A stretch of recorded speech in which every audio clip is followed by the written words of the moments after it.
Começamos aí. Bom, bom dia a todos. É um prazer estar aqui. Quero cumprimentar todos os presentes. Quero cumprimentar inicialmente o Dr. Luiz Ribeiro, presidente aqui da nossa subseção de São Bernardo do Campo.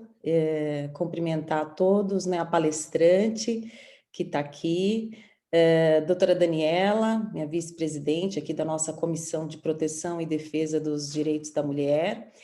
É um prazer a gente fazer esse evento, porque ele tem muito a ver com o nosso trabalho desenvolvido aqui na nossa comissão, né, de proteção e defesa dos direitos da mulher.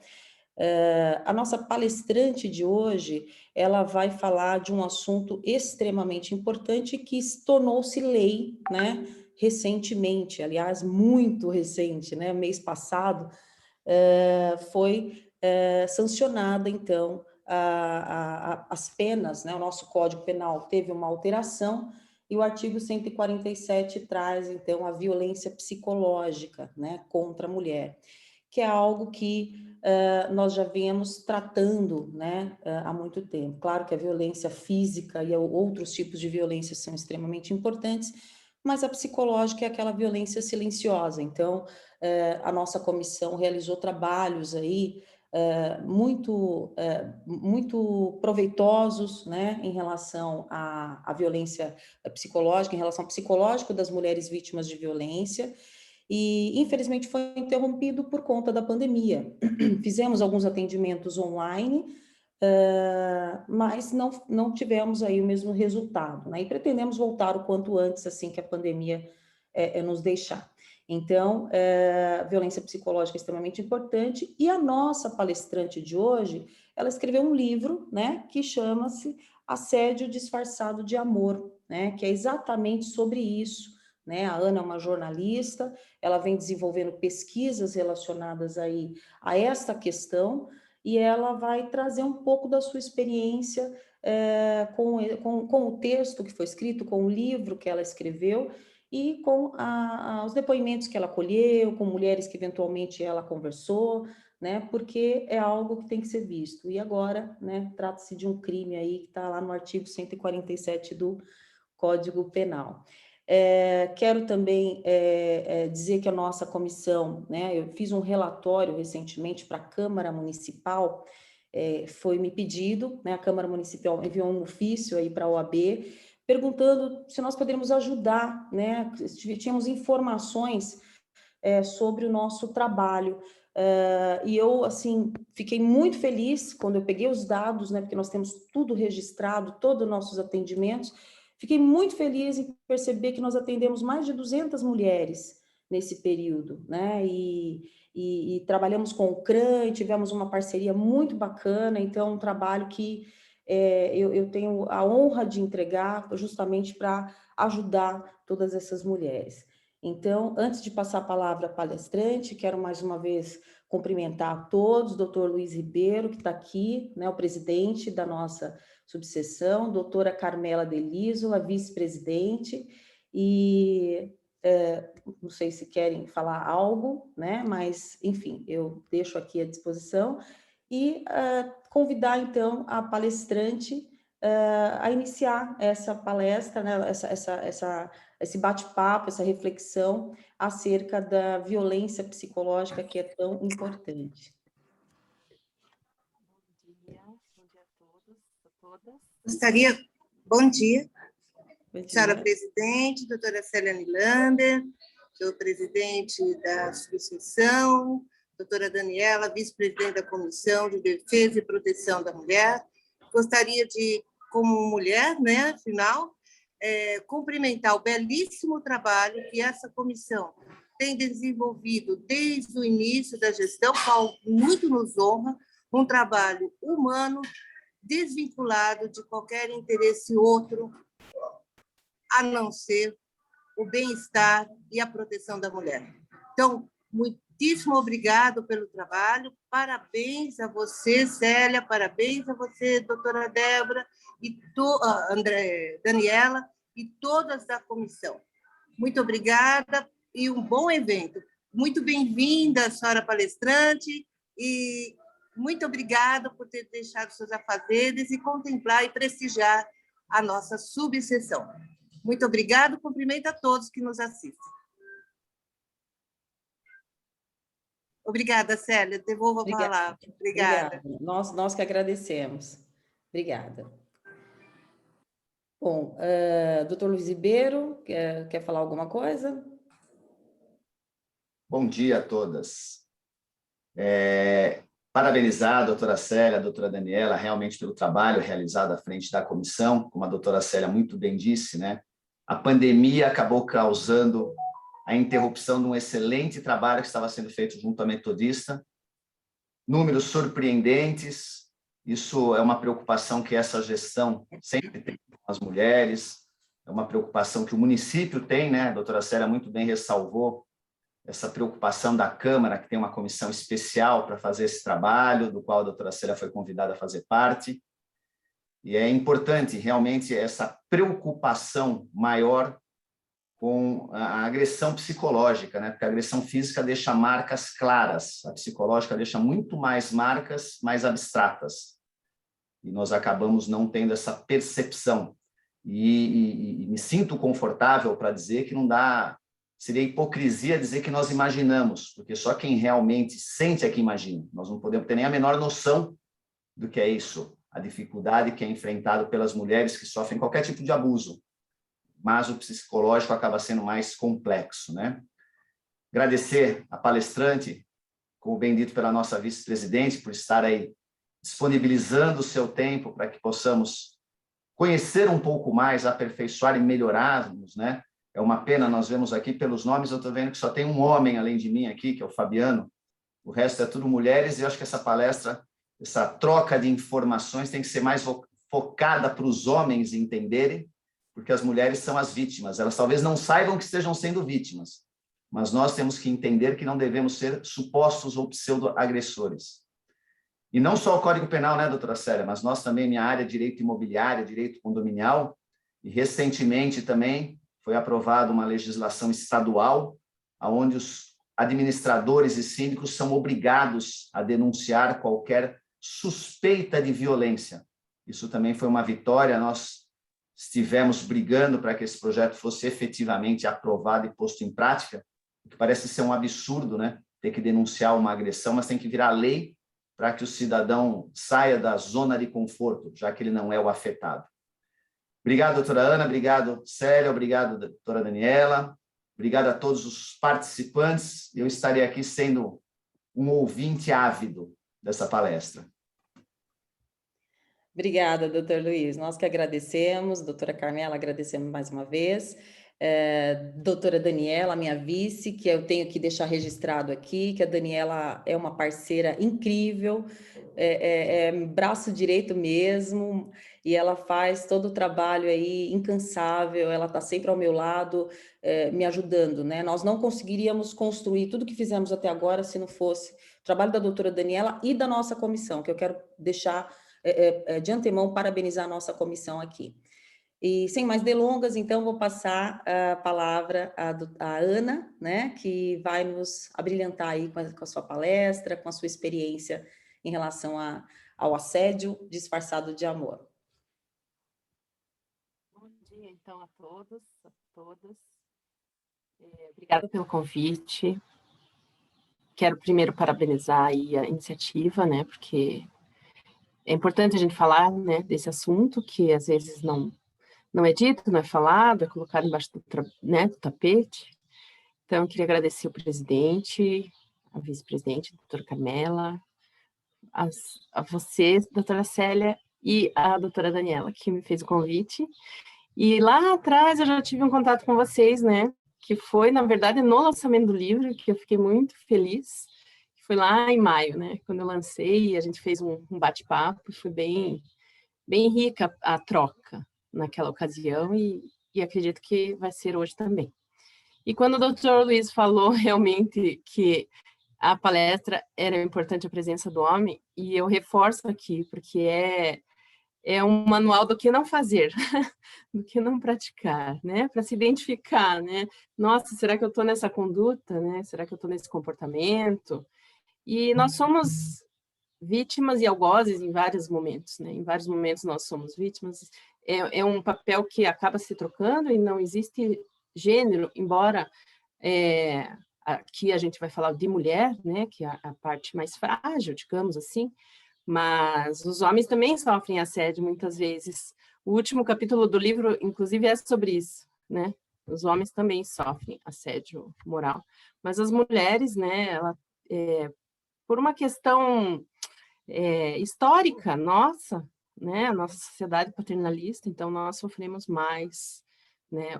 Todos os tipos de violência.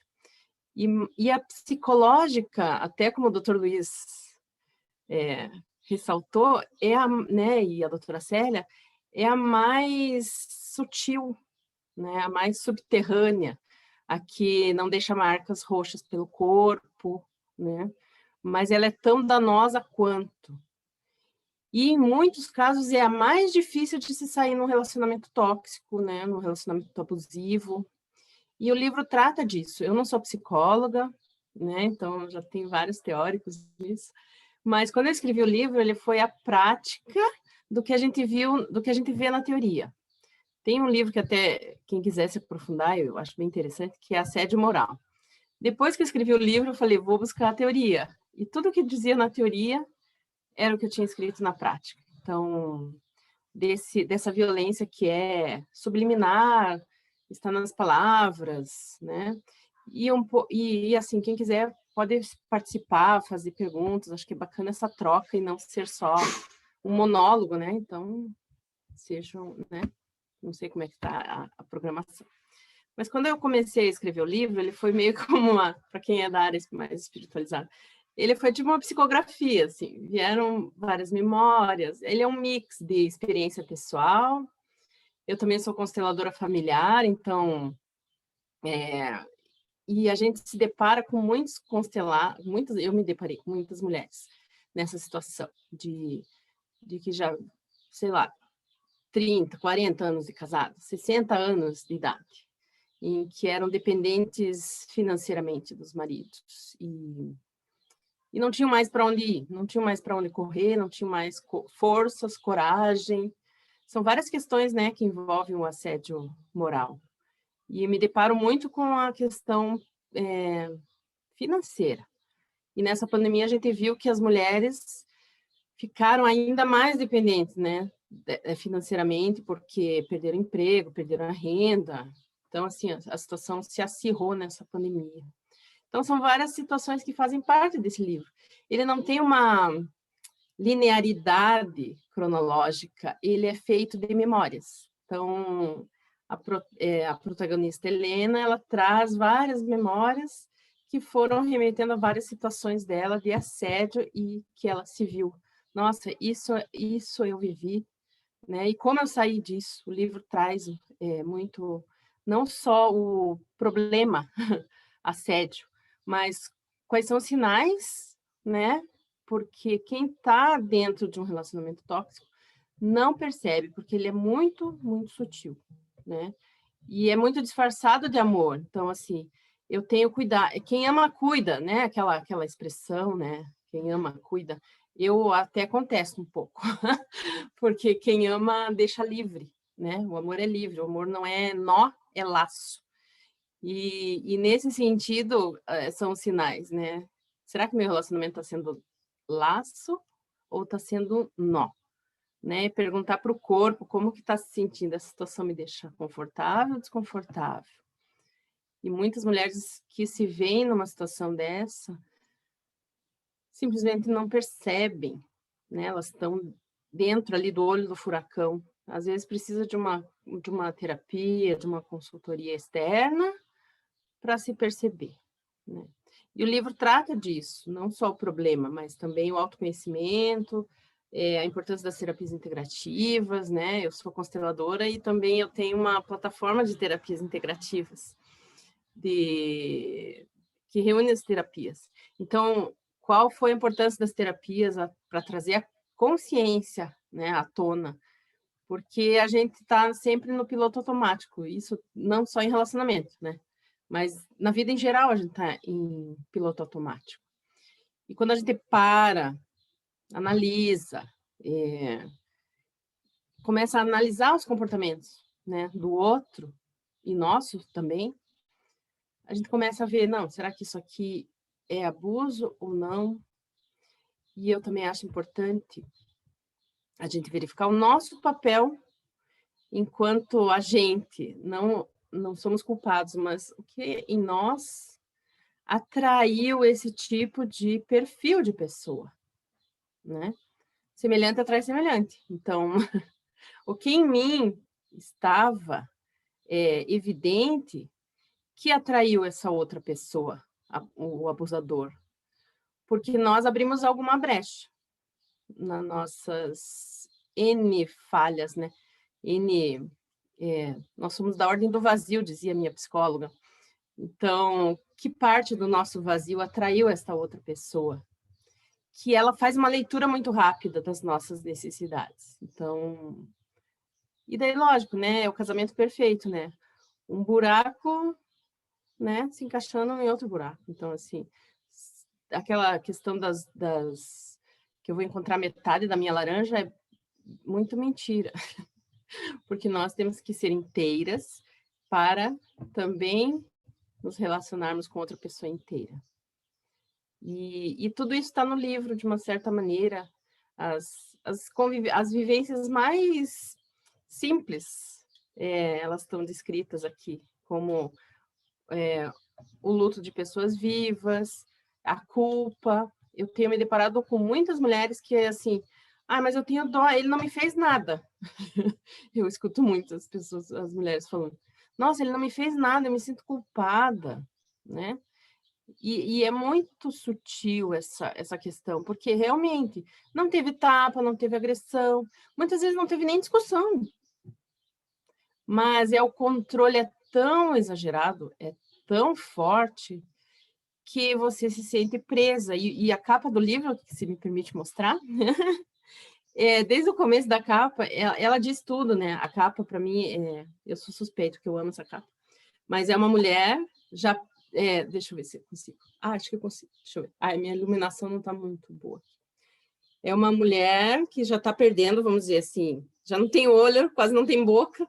Então, assim, ela vai se desfazendo praticamente, né? E aqui, ao invés de ser as nossas bijus, é uma corrente em volta do pescoço. E essa capa fala muito do que tem no livro e do que é a relação abusiva, né? O doutor Luiz foi bem feliz em falar assim, a gente imagina, mas só quem vive sabe como é danoso, né? Danoso para a alma. Nesses livros que são mais teóricos, dizem que a mulher fica numa depressão incapacitante e permanente. Então, se chega... Eu já ouvi falar de relatos de mulheres que ficaram anoréxicas, quase, e estavam grávidas e tiveram que sair da relação desse jeito mesmo. Muitos relatos de gente que se sentiu usada, mas ao mesmo tempo tem dó do agressor, do algoz, como sendo a síndrome de Estocolmo, assim, sabe? É o sequestro que, né, que você tem da tua individualidade, né? E a capa fala muito disso. Os primeiros sinais que eu diria assim, olhe para isso, é a perda da individualidade. Quando se mesclam as pessoas, e aí eu digo, mescla tudo, né? Mescla a vida em comum, muitas vezes as pessoas fazem conta conjunta, né? Se mesclam as energias, e nisso a pessoa vai perdendo a essência, a individualidade, o que é teu e o que não é teu, o que faz sentido para você e o que é do outro, né? Faz sentido ir para um estádio de futebol para você? É do teu... Eu falo por causa daqui do livro, né? É da tua essência fazer isso? Beleza. Mas se não é, não faça, né? Se impõe. Eu acho que muitas vezes as pessoas deixam de se colocar, de se posicionar, e o outro vai tomando conta. E nesse tomar conta, é em geral. É tomar conta da família, dizendo assim, não, só eu te amo, tua família não presta, teus amigos não prestam, Ninguém presta, só eu presto. E nisso, a vítima vai ficando cerceada da individualidade, cerceada de uma outra opinião que, de repente, podia abrir os olhos dela. Então, assim, fica nesse acorrentar, né, que está na capa do livro. Ela fica aprisionada. Chega uma hora que ela já nem sabe mais quem que ela é.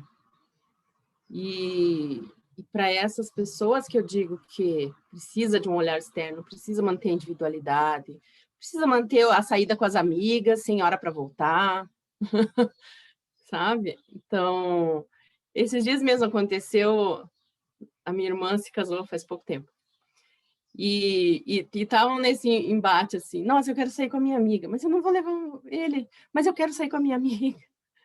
Então, assim, e daí eu alertei, ó, deixa ser individual, deixa fazer as coisas que quer, que isso aí pode dar separação lá para frente, pode dar frustração, né, de não se fazer o que se deseja.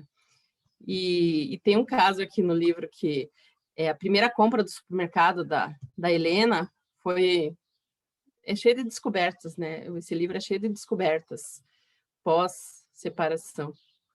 E daí ela foi no supermercado e ela, nossa, mas o que eu gosto mesmo de comer? Porque ela se deixava em segundo plano, terceiro plano, era o queijo, era o vinho que o outro gostava, para daí pensar, não, mas o que eu gosto mesmo? Né? O que me dá prazer? O que faz sentido na minha vida? Acho que é todo um repensar nosso como mulher do que é a nossa essência, do que a gente nasceu para fazer, qual é o nosso talento. Né? E com o relacionamento abusivo, essas coisas vão sendo deixadas de lado. Não só o controle, mas também a forma de tratamento, a forma de comportamento, né? Os xingamentos, muitas vezes, o desmerecer, né? Nossa, mas você vai fazer isso de novo? Né? Esse desmerecimento da outra pessoa, essa desvalorização da outra pessoa. E quem entra numa relação abusiva, e isso que é importante, assim, o que a gente atrai na pessoa, né?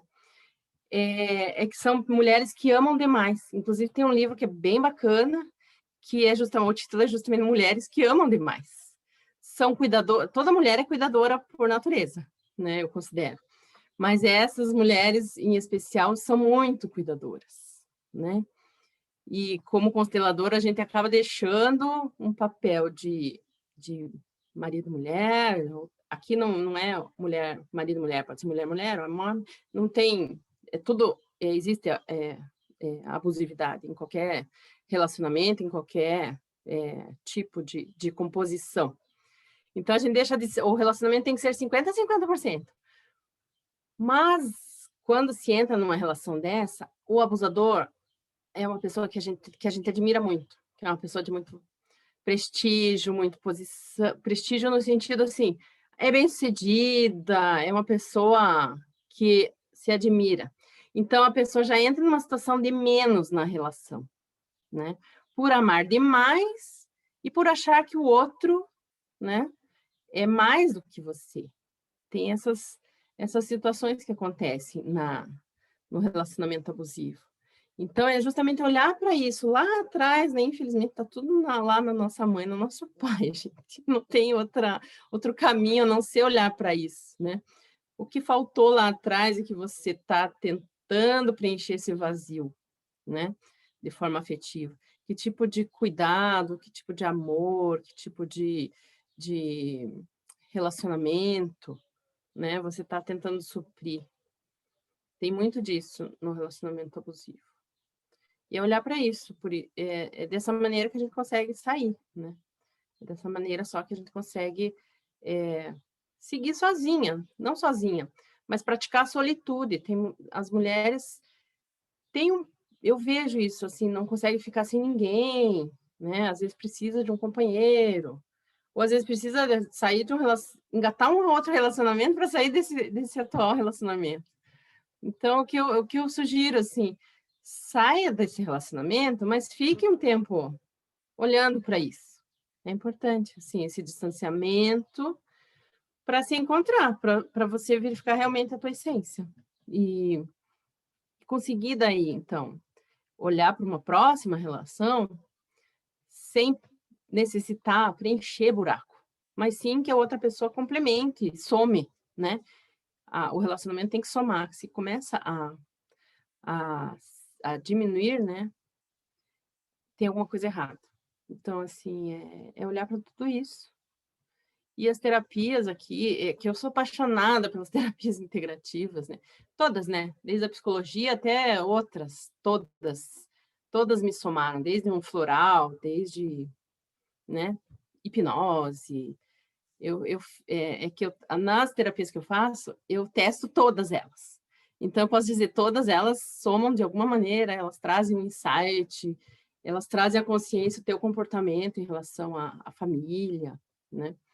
Então, quem está num relacionamento abusivo já sofreu em várias outras áreas, não só no relacionamento afetivo, né? Então, já sofreu provavelmente no trabalho, porque se doa demais, né? Além do que necessitaria.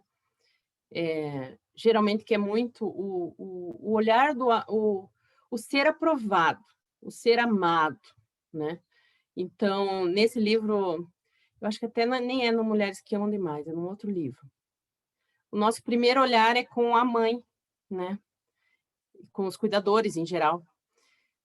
E para amar, para receber o amor, a gente até se anula, se deixa anular. Então, assim, para receber o amor, aquele amor, a gente se anula, a gente deixa de praticar a nossa essência. Então, assim, é um olhar para isso, né?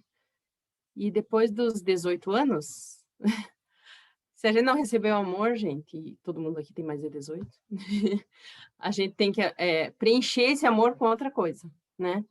Preencher o amor com outras atividades. A gente tem que se dar o amor, né? Já que a gente não recebeu, a gente tem que dar o amor.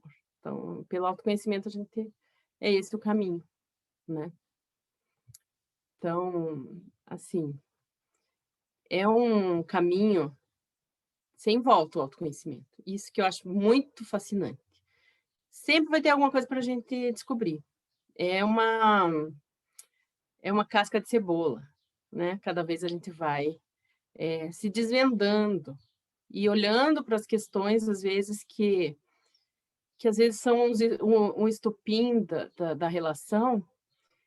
E numa dessas terapias, agora eu vou contar um caso meu, assim, eu olhei para a relação e eu estava numa posição errada.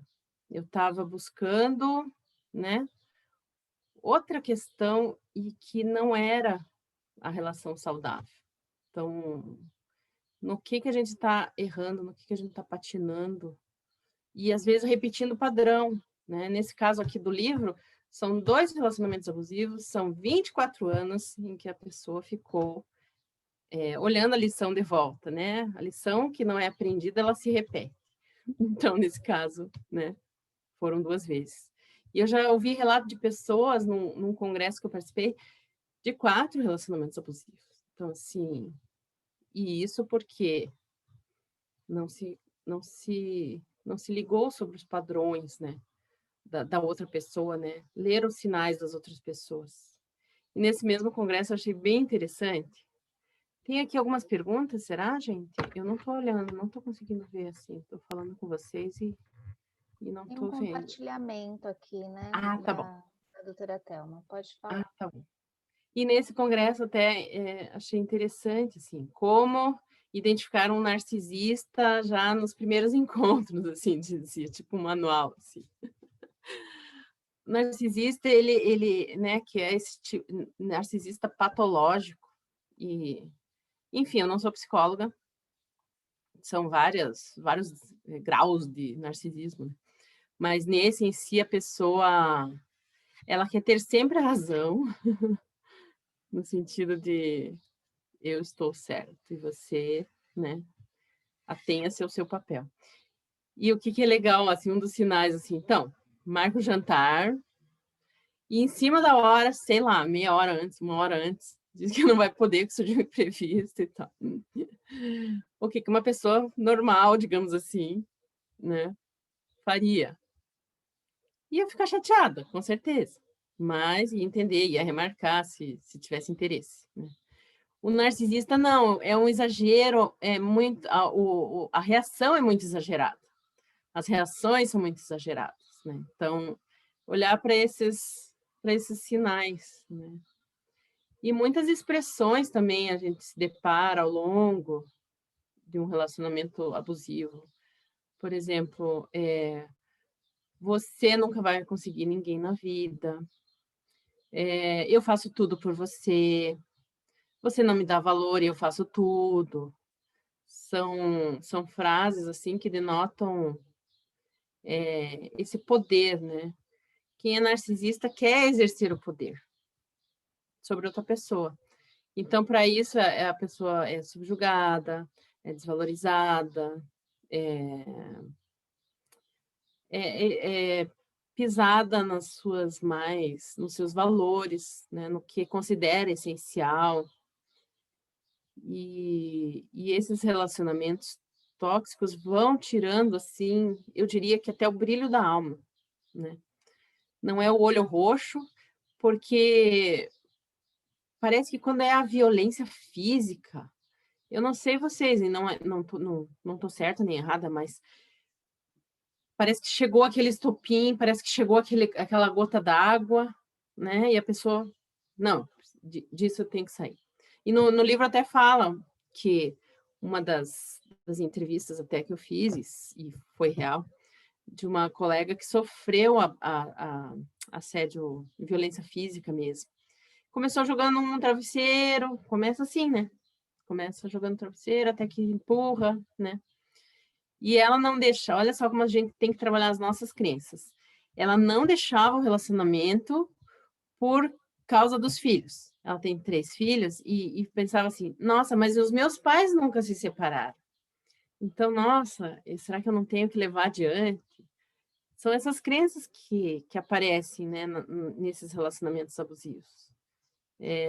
Eu quero ser como os meus pais, que também tiveram um amor eterno, sei lá, 60 anos de convívio. E eu digo que não é a idade. Tem até um trecho no livro, não sei se eu vou encontrar aqui agora. E é um trecho... Aqui, ó. É porque eu coloquei até... Jornalista é fogo, né? Coloca as referências também. Uma matéria real que saiu, assim, que a gente, quando está lidando com o assunto, me deparei com essa matéria da BBC, e é uma inglesa, e ela ficou assim, eu fiquei abismada com o que eu li, né? Então, eu vou ler um trechinho, se vocês me permitirem, que é bem interessante, assim, como é o thriller, né? Quem já viu o filme Dormindo com o Inimigo, é mais ou menos aquilo. Tipo, é uma tensão, é um pisar de ovos, as pessoas omitem porque se gasta tanta energia para dizer assim, não, eu só vou no meu amigo, não vou te trair. Eu só vou ali porque eu quero só uma conversa, não quero te trair. Então, assim, demanda tanta energia, né, manter, vamos dizer, o outro tranquilo, que daí as mulheres, infelizmente, têm que omitir, têm que mentir, né? E nesse caso é bem interessante, né?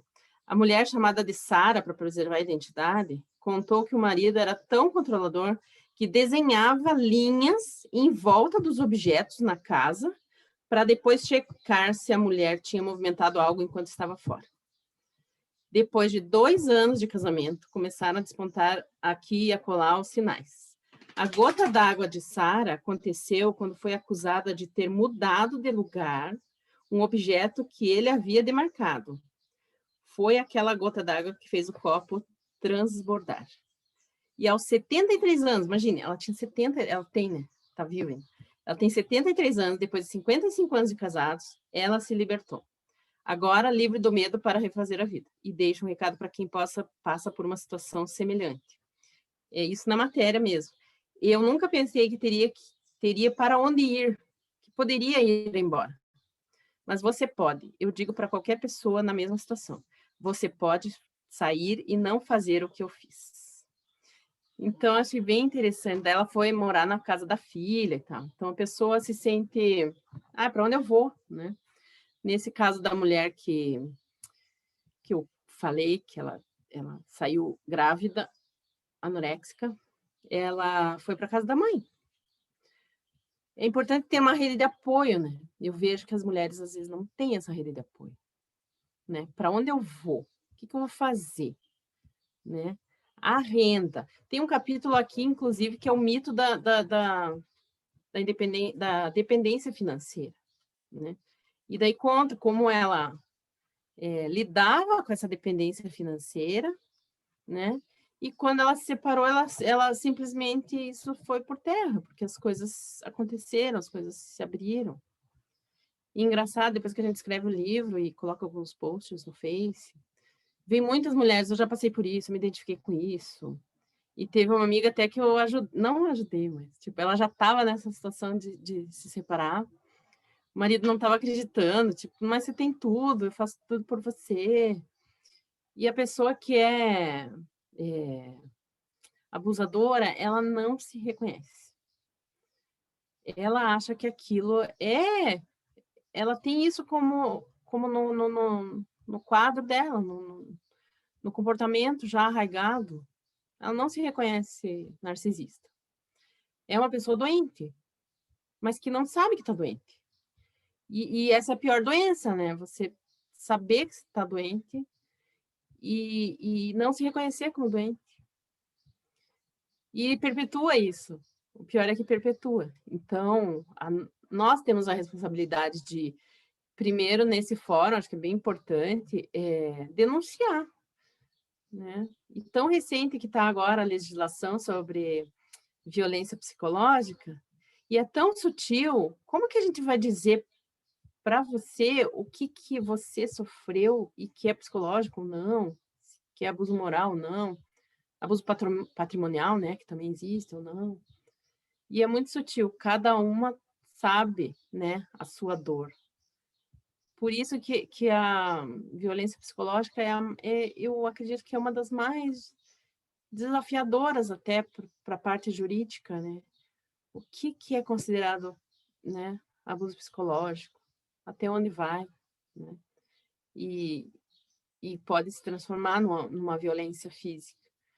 Mas o que eu noto é que nesses casos é tão subliminar que até a família em torno não compreende. Quando a pessoa sai, ela não conta para ninguém que está sofrendo esse abuso psicológico. E esse é o mais desafiador, porque a família no entorno continua admirando essa pessoa, continua achando a pessoa maravilhosa, sabe? Que só te fez bem, não consegue ver os bastidores. E a pessoa que é a abusada, ela tem vergonha, muitas vezes, de contar. Eu não sei, eu lembro um estudo que eu fiz que só 20% das vítimas de abuso psicológico relatam que sofreram o abuso psicológico. Então, é um tema que não se fala muito, porque a violência física, ela é escancarada, né? Mas o abuso psicológico, a pessoa tem vergonha, né? E ela sai desse relacionamento com vergonha. Nossa, como eu fui cair nessa? É mais ou menos quando a gente cai no golpe do Pix, que eu já caí, gente. Tipo, como é que eu fui cair nisso, sabe? Com estudo, com tudo que você possa imaginar, né? Tipo, entendido, tem acesso à informação e a gente cai. E no abuso psicológico também, né? Mas não se trata de ter informação, trata-se como no golpe do Pix, né? É a persuasão, né? É diferente, é o discurso, é o conteúdo, né? É a forma. Então, as pessoas saem com essa vergonha. E não, às vezes não contam para a família por que saíram, porque a pessoa ainda é usada, né, dentro da família. Como é que ela vai, né, dizer agora que ele era o algoz, que continua sendo admirado, digamos assim, porque o narcisista patológico, na frente de todo mundo, ele é ótimo, mas entre quatro paredes, que é a grande revelação. E daí a dificuldade das mulheres de contar isso, de relatar que sofreram, né? Eu tenho um amigo que terminou recente um relacionamento homoafetivo e ele me conta, assim, tem todos os indícios de abuso, mas eu não falo para ele, porque nem ele não não quer admitir, sabe? A pessoa não quer admitir. Ah, não, mas ele era bom, ele não, mas fazia isso, fazia aquele outro, não. Nesses relatos daí eu falo assim, deixa, uma hora ele vai dar nome, porque quando eu digo que é uma situação de abuso moral, abuso psicológico, é forte, né? É forte falar isso. E é a mesma coisa quando o bom é que eu estou aqui entre friends, num ambiente seguro. Quando a gente passa por isso e traz à tona, é um choque, né? Então esse meu amigo, ele vai passar por esse choque quando trouxer a consciência, o que sofreu. Mas é difícil você admitir que você passou, sei lá, 24 anos da tua vida e não reconheceu os sinais, né? E depois que você sai da situação, o que acontece? Os amigos, eu sabia. Todo mundo daí já sabe. Todo mundo já viveu, já percebia, menos você. E é isso que é o relacionamento tóxico. E o que eu deixo assim de recado para as pessoas é se conhecer. Só quando a pessoa se conhece, ela consegue identificar tudo ao redor. Como que estão suas relações com os familiares, que também às vezes, né, a gente sofre abuso também de familiares, no trabalho, né, assédio moral, assédio sexual, vários tipos de assédio, e nos relacionamentos.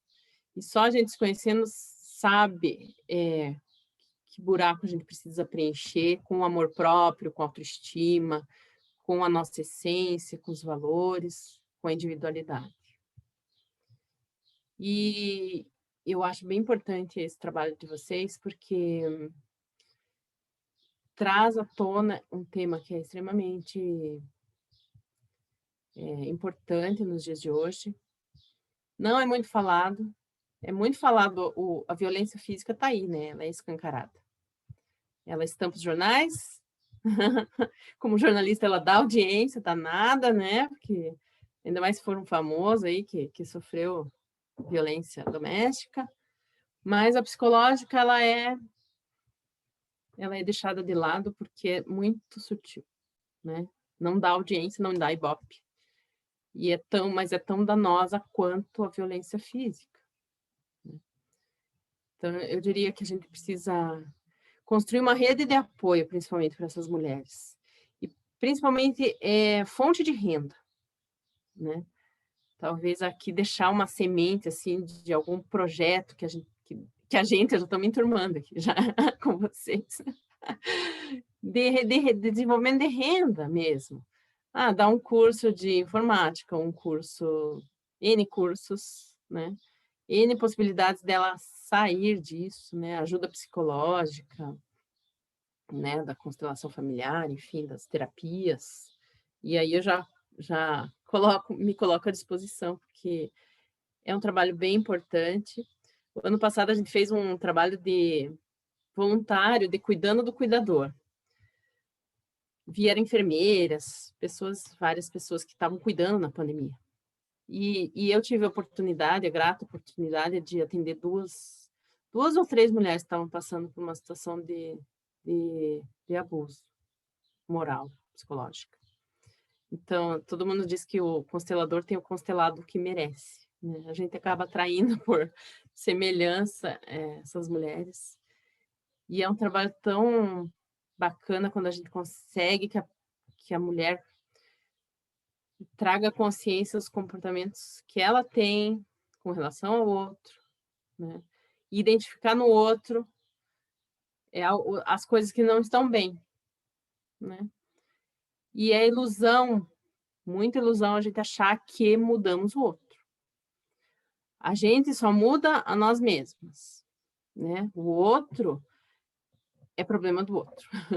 Na constelação, a gente tem uma fala sistêmica que o que é meu e o que é seu é seu. Então, a gente dá conta da nossa evolução, da construção da nossa identidade, da nossa essência, dos nossos valores, de onde a gente quer ir. Lógico, seria ótimo se o companheiro estivesse junto. Mas a gente não entra numa relação achando que, daqui 5 meses ele vai mudar. Daqui 5 meses ele vai fazer algo que eu quero.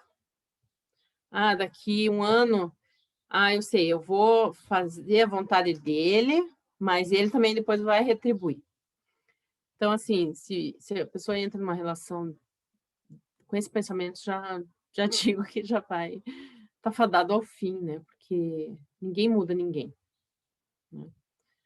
A gente constrói uma vida em conjunto com projetos em comum. E talvez um dos sinais seja esse para olhar, né? Existe um projeto em comum, tem valores em comum, né? Para buscar pessoas saudáveis, né? Relacionamentos saudáveis. Essas pessoas eu vejo também com uma certa compaixão, né? Porque quem é o abusador? Se a gente parar para pensar. É uma pessoa que já sofreu abuso e está levando adiante, né? O problema é que a pessoa não se reconhece assim, né? Daí não tem muito o que fazer, né? A pessoa não se reconhece, não tem o que remédio, né? Tratar se a pessoa não se identifica doente, né? Então, a nossa proteção é identificar essas pessoas e, infelizmente, não é, né? Felizmente, né? Porque não dá para fazer nada com essas pessoas, mas, infelizmente, não entrar numa relação. O livro é disso, sabe? Até a contracapa eu digo assim, ó, se você sentir um incômodo no decorrer da leitura e desejar também a liberdade, o objetivo foi alcançado. Então é isso, eu não passo a mão na cabeça de ninguém. Eu trago incômodo, eu trago questionamento, eu trago reflexão, né? Eu tenho uma amiga que fala assim, que a zona de conforto é muito quentinha, né? Você está acostumada com né? Com aquela piscina quente, confortável, né? Mas é uma piscininha e você tem que sair dela. Na verdade, não é bem essa expressão piscininha, tem piscininha de M. E você está acostumada com essa piscininha. Ela é quentinha, mas ela é fedida, né? Então, assim, saia, né? Decida sair. Uma das coisas mais importantes é coragem. E daí, a rede de apoio ajuda bastante, bastante. No caso dessa minha amiga não é que eu ajudei, ela estava num café comigo, e daí ela falou assim, eu consegui já uma casa, mas o dono só pode ir hoje até, sei lá, 18 horas. Daí eu falei, vamos lá, te dou carona até você chegar, porque era longe. Te dou uma carona até você chegar num trecho e no outro trecho você segue, e daí vai dar tempo. Então é isso, uma rede de apoio que te diga, eu estou com você, pode contar comigo, né? Para o que você quiser, para um hashtag desabafo, estou aqui. E a coragem é a palavra-chave para quem quer sair disso, né? Coragem e a certeza de que o universo, Deus, whatever, qualquer nome que se queira dar, inteligência superior, vai prover, vai ajudar. Então, você tem que ter essa crença também. Eu acredito ser importante. E contar com pessoas como vocês, que estão trazendo isso, né? Que estão se preocupando com as mulheres, que fizeram, vocês falaram, né, 200 atendimentos. Acho bem importante esse apoio. E seguir em frente. A jornada depois das pessoas que se libertam fica bem mais colorida, com certeza. Fica mais colorida, fica mais... A liberdade, ela vai causar um estranhamento, né? E no livro eu falo um pouco disso. Porque, de repente, você está assim, nossa, mas o que será que eu estou sentindo? Daí um amigo falou, não, você está sentindo é paz, o nome disso é paz.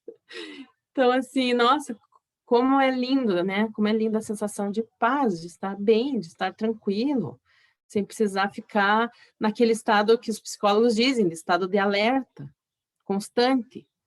Quem está num relacionamento tóxico, e esse é talvez um outro sinal, a pessoa sempre está em estado de alerta. ela não sai desse estado. Então, ela sempre está estressada.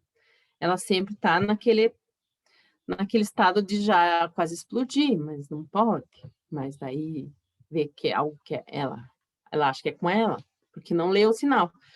Mas uma das questões é esse estado sempre de vigília, né? Do perigo, né? Perigo constante. Sempre vai ter, né? Você sempre vai estar numa situação de risco, digamos assim.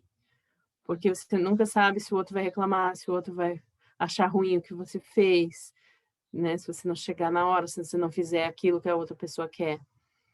E que você dá um nome de amor, mas é controle. Não é amor.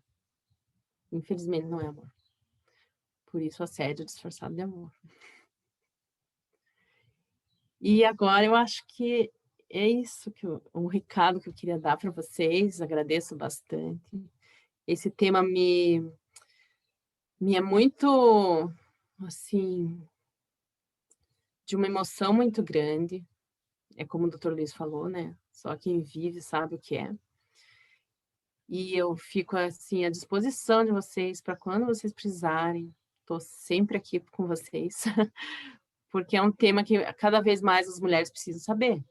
Todas as mulheres precisam saber. Né? Por isso que foi a motivação de escrever o livro. As mulheres precisam saber, não podem entrar mais nesse jogo. Isso aqui é um manual antes de você se relacionar. Leia o livro. Né? Se tem algum indício desse, não entra. Esse é o objetivo do livro. Né? Eu quero agradecer, né, essa oportunidade, essa grata satisfação que é estar com vocês num ambiente bacana, com os mesmos objetivos, com o mesmo propósito, né, que é o mesmo meu. E passo a palavra e agradeço bastante, do fundo do coração.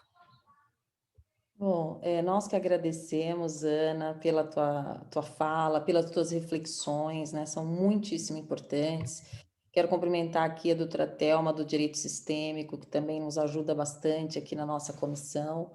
E só ressaltar, né, que tudo isso que você disse, essa violência psicológica, ela traz uma crise identitária, né? A mulher, ela não reconhece mais, ela não se reconhece mais, porque ao longo de alguns anos, ou de um determinado período, ela ficou ali sofrendo. E é muito interessante aquela parte que você fala, né? O abusador, ele é um sedutor, no sentido de que ele faz inúmeras outras coisas que agrada a mulher.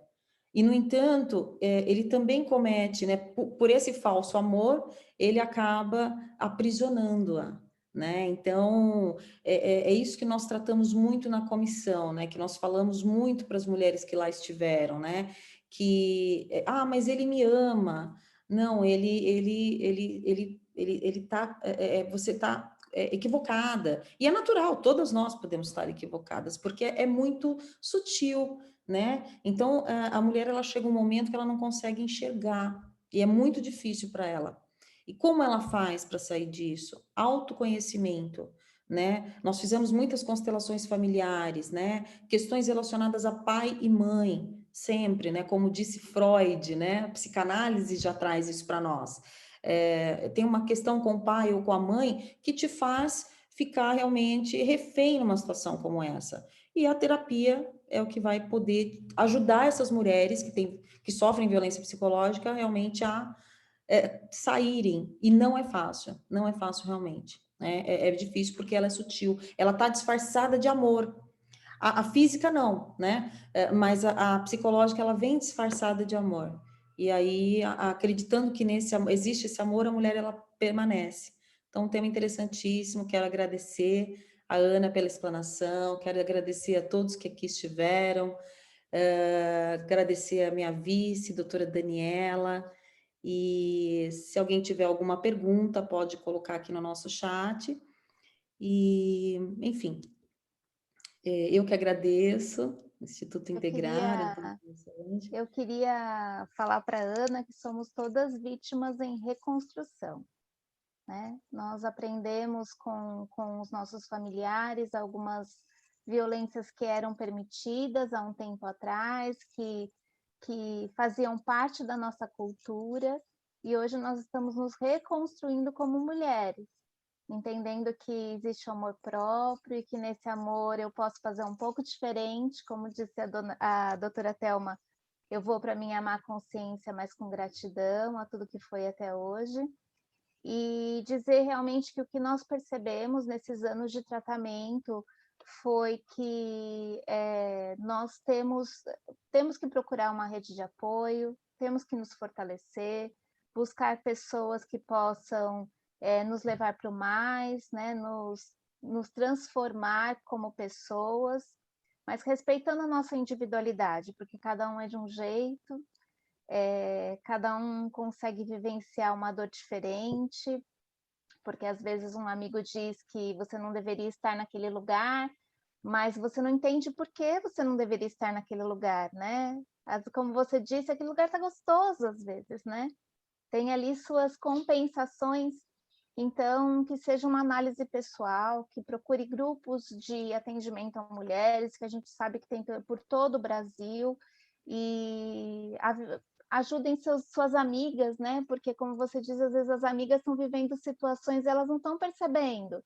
Então, com palavras de apoio, olha, você não acha que isso não é legal, o que ele está fazendo com você, né?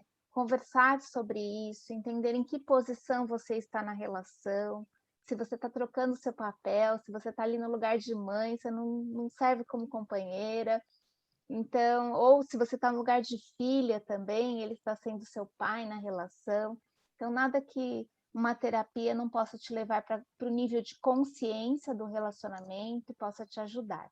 Doutora Ana, já deixo meu sincero agradecimento, a palestra foi incrível, que tenhamos outras oportunidades de compartilhar e também de fazer projetos, né? Como você já está aí dizendo, estamos aí todas nós mulheres juntas em prol de um bem comum, que é o bem-estar da mulher. Muito obrigada. Exatamente. Muito obrigada, então, doutora Ana, e agradeço a presença de todos, e não temos perguntas aqui, agradeço os elogios aqui de todos, e então dou por encerrada a nossa palestra de hoje, deixando aqui um grande abraço a todos que estiveram presentes conosco. Tchau, gente. Obrigada. Obrigada. Obrigada a todos.